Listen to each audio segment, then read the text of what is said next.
Hi everyone, and welcome back to Wildcard Wednesday, September 30th, 2009. On this episode, I'm going to be using the Textures impression plates from Stampin' Up! With the Sizzix Big Shot die cutting system. I thought at first I was going to use this flourish one, but you'll soon see that I ended up using the damask, which is on the flip side of that. The other supplies that we're going to be needing are the silicone pad for the textured plate, plus the impressions pad, and that's what gives the indent in the paper.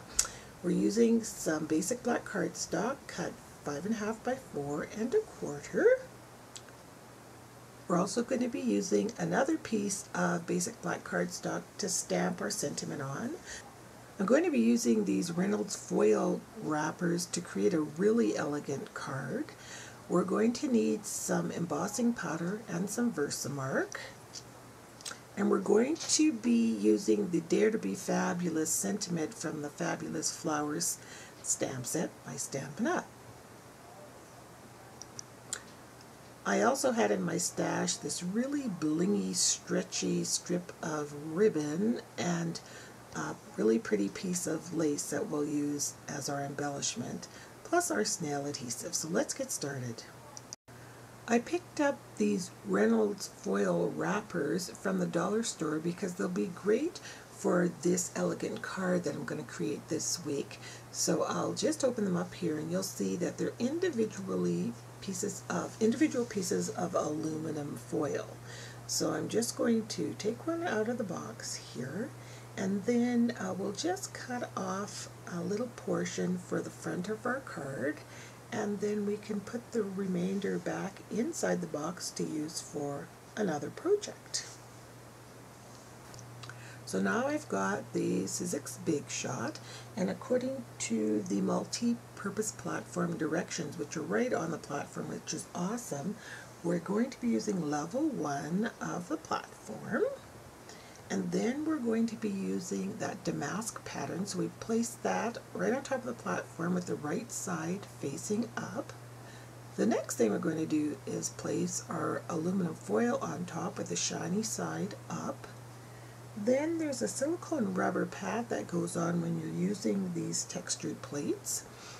And then on top of that goes the impressions pad.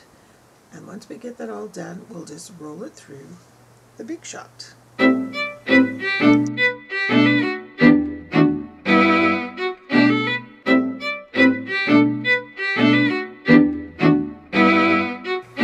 So once that's done and we lift all the layers off, you can see how beautiful the damask pattern impressed on that piece of aluminum foil. So what we're going to do is trim it down to fit our card front. So as you can see, I've adhered it to the card front and I trimmed it down 1/4 inch on each side, so 4 by 5 1/4 inches.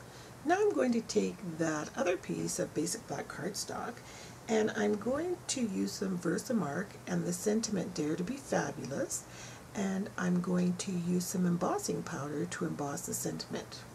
First I tried silver embossing powder, but I found that you couldn't really read the sentiment very well, so I switched to white embossing powder, and then to pick up on the white I took some Whisper white cardstock and created a 1/4 inch mat around the basic black. So the next thing I'm going to do is take the black lace piece and adhere it to the front of the card on the foil, and also that really pretty piece of bling. So now that that is attached, and you can just see how pretty it looks, we're going to take our sentiment. Because that bling is kind of raised up, it's really important that we use some foam dots or foam tapes on the back of this white mat to adhere it. To add some continuity to the white mat around the sentiment in the front and the white embossing powder, I decided to put a white mat on the inside of the card, and it also serves as a place to write your greeting. And then I took some of the bling and created a little corner on the inside of the card, as well as under the word fabulous. You can see I added 3 little pieces of the bling as well, just to give it a little extra pop. So there we have our card for this week, Dare to be Fabulous. A little bit of blingy card that's suitable for any occasion. It didn't use very many supplies, but in this instance I think less is more. So I hope you try using other materials besides paper when creating your cards, and we'll see you all next week. Bye-bye!